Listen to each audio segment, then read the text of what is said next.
Welcome back, racers. Today we're going to be taking a look at the R26B rotary four-rotor engine that can be swapped into 8 different vehicles, and we're going to rank them to see which one is the best choice.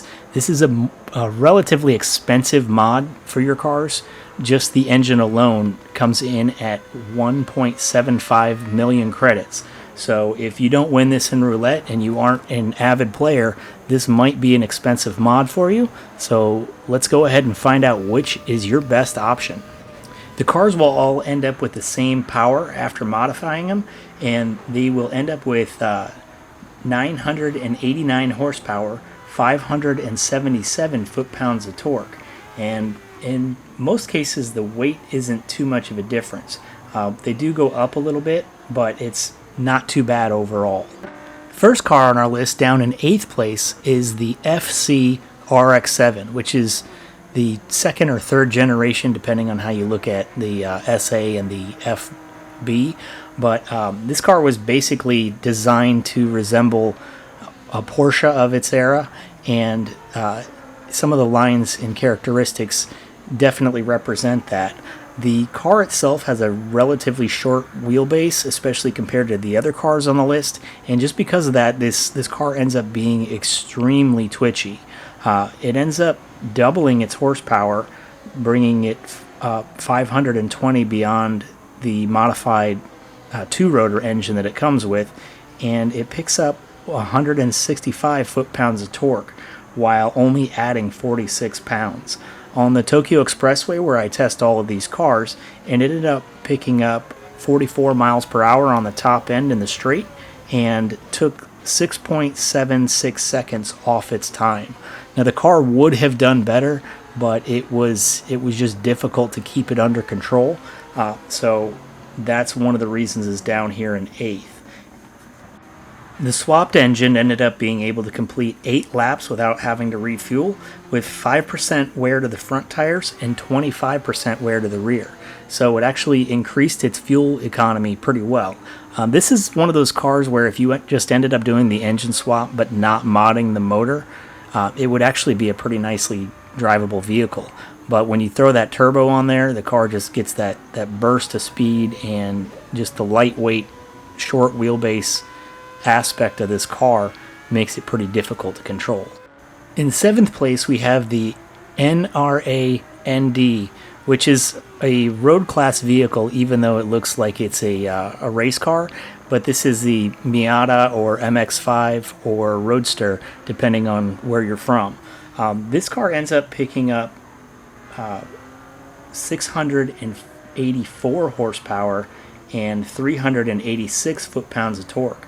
So this one is actually, it gets quite a big jump, and it does have a problem that comes with it, unfortunately. We'll get to that in just a moment.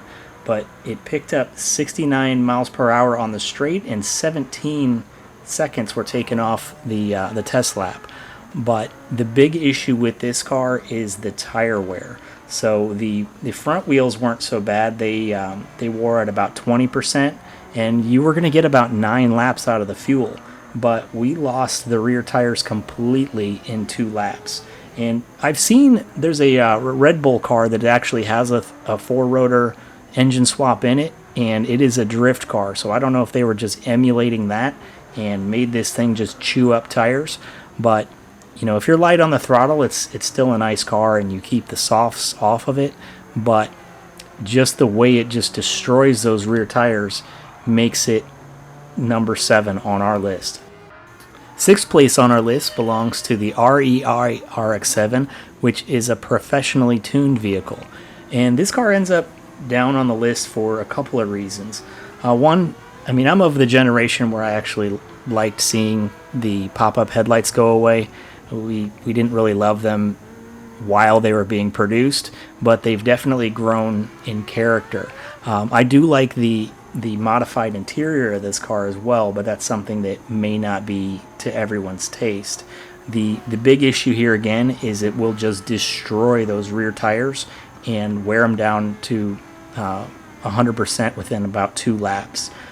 It wore the fronts at about 25% and was going to get 8 laps out of the fuel, but that doesn't do a whole lot for you when you don't have tires to put the power down. This car also has a second engine swap available at 250,000 credits, which is much more affordable than swapping in this 4-rotor engine at 1.75 million credits. If you do end up going this route, it will pick up 500 horsepower and 156 foot-pounds of torque. The weight goes up by 46 pounds, which isn't bad. The top speed increased by 59 miles per hour on the Tokyo Straight, and we ended up losing 9 seconds off the overall lap time, which could be better, but it is a little bit more twitchy than the stock FD RX-7. So it's not as twitchy as the FC, but it is a little more twitchy than the stock FD. Still a very cool car, but this is one you can hold off on for sure if you are tight on funds. In 5th place, we have the Mazda RX-8, and it's another road class vehicle. This car actually handles extremely well, and I was pleasantly surprised. You do end up sitting pretty close to the wheel, so in VR it's a little off-putting, but you get used to it pretty quick. And the car is very responsive and gives a lot of feedback as well. The horsepower increase is an additional 500 over stock, or over the modified stock, and 278 foot-pounds of torque, with the top speed increasing by 42 miles per hour and the lap time decreasing by about 9 seconds. This car was actually a really close contender with the FD, but it just didn't quite make it overall. I do actually prefer this car if you're trying to set up a drift build, so that's something to keep in mind. I ended up seeing the tires wearing down 100% again in the rear, but we were able to get 3 laps out of it, and the fuel only made it 6 laps, which is that's not the best for what we've been seeing with this engine and other vehicles. And then the front tires were perfectly fine, and they ended up at 15% wear. So this is a great car to build if you do want to set up a drift setup and just have a little bit of fun, but it's not necessarily the best in terms of a one-off if you only have one engine to work with. With the FD competing closely against the RX-8, you could have probably guessed that it's number 4 on our list. Again, this is a road class vehicle, and this is set up to look more like the stock RX-7 with the pop-up headlights and the factory interior. The car picks up 560 horsepower and 241 foot-pounds of torque, and it ends up adding an additional 97 pounds, but that's really not that bad. This car is extremely light, just in its own right. The top speed increased by 56 miles per hour, and we took a little over 10 seconds off the lap at the Tokyo Expressway. So this is a properly quick car. It can be a little twitchy, but it's really not that bad in terms of managing the power, as long as you aren't just stabbing the throttle, leaving corners and things like that. Give it a little bit of respect, and the car will absolutely treat you wonderfully.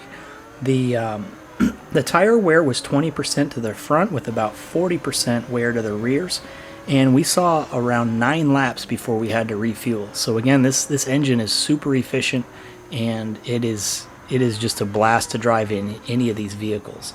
Plus, with the RX-7 FD, it's considered one of the most beautiful cars ever built, and I'm definitely a fanboy of this thing. So it's not necessarily the fastest car on this list, but it is one of my favorites. My favorite car on this list is the NA Touring MX-5, and this is a professionally tuned vehicle. So the engine in this thing it just handles so much better than you would expect. Dropping a 4-rotor motor into a Miata is something that you would expect to be overpowering, but it handles this thing like a champ. It does end up with the same issue that some of the previous cars had, where it has 100% wear to the rear tires and only 10% to the front. But you can always just change out to a harder compound tire, and it still handles pretty well in that configuration, so you don't lose a whole lot. We saw 9 laps out of the fuel tank, so gassing this thing up is not going to be your problem. It's just going to be keeping the rubber under the vehicle and not just plastered all over the road. The power of this thing jumped up 664 horsepower and 380 foot-pounds of torque, bringing the top speed well over 200 by increasing it by 73 miles per hour, and the lap time at the expressway was dropped by 13, almost 14 seconds. So it does make this thing quite a beast. Now, the only downside I would say to doing this engine swap is Sophie doesn't really recognize it, so you'll end up, if you do a Miata class, you'll just end up crushing the AI, even if you have it on the hardest difficulty. And one of the benefits of this car, which makes me like it so much, is racing Sophie with either the fully stock form of this car or the stock modified form of this car, where you use the stock engine and just modify it all the way out. And it ends up giving you some really close racing, and it's slow enough to where you're not on the edge of your abilities. You can actually run this car pretty aggressively and still be within, pretty good control. The runner-up for this list was the Atenza Group 3 road car, which is still classified as a road car, even though it's right on the edge of race car. This thing is, it's actually probably the least jump in terms of power, where it's actually only going up 334 horsepower, if that's not enough, and adds 166 foot-pounds of torque. But that being said, it just feels so right in this car. You're getting that little bit of extra speed without totally overpowering the chassis. It ended up picking up 24 miles per hour on the straight, and taking off a little over 6 seconds on the overall lap time. And that's because the stock form of this car, or the modified stock form of this car, is not such a huge gap between swapping this rotary engine in. But it ends up in second place anyway, just because it's so fitting in this vehicle. Now, the vehicle ended up making 7 laps on the fuel supply, and the tire wear was pretty even, with 30% to the front and 40% to the rear. So it's not just crushing, the back half of the car with that extra horsepower. And if you do want to experience this thing, it's not going to be something where it's a garage queen, where it's just a high power vehicle that you can't actually handle and get some good lap times. This is a vehicle that you'll be able to take out and just enjoy it. It's not going to overpower the car. Number 1 on our list belongs to the Mazda 3, surprisingly enough. And this is just a car, it's built kind of to compete with the Imprezas and the, I don't even know if they were out at the same time as the Evos, but this is the all-wheel drive variant. So dropping in that 4-rotor from the 787B race car just turns this thing into an absolute menace on the track. And it's got plenty of grip and just will crush competition that you don't expect it to be even competing with. It ended up with 20% wear to the front tires and 10% to the rears, and was able to do 6 laps without having to refuel. So it's very different than the other cars on this list. And one of the big reasons that it's in the number 1 spot is because of how well it handles in rally. There were some races that I was struggling to compete in, and when you throw some dirt tires on this car and give it a little bit of extra clearance underneath, this car will just dominate. It's comfortable to drive with the engine fully modded, or you could even keep it without the turbo if you're having trouble getting it into the performance points needed. But these rotary motors are actually really strong at any point in the power band, so you're not so limited on waiting for turbos to spool and that sort of thing. You're not stuck in like a really narrow power band, and that's part of why this car is so great. And I don't think there are many rotary options available for rally, so that's what put this car at the top of the list. But thank you guys so much for watching. If you made it this far, please like and subscribe to the channel, and stay clean out there.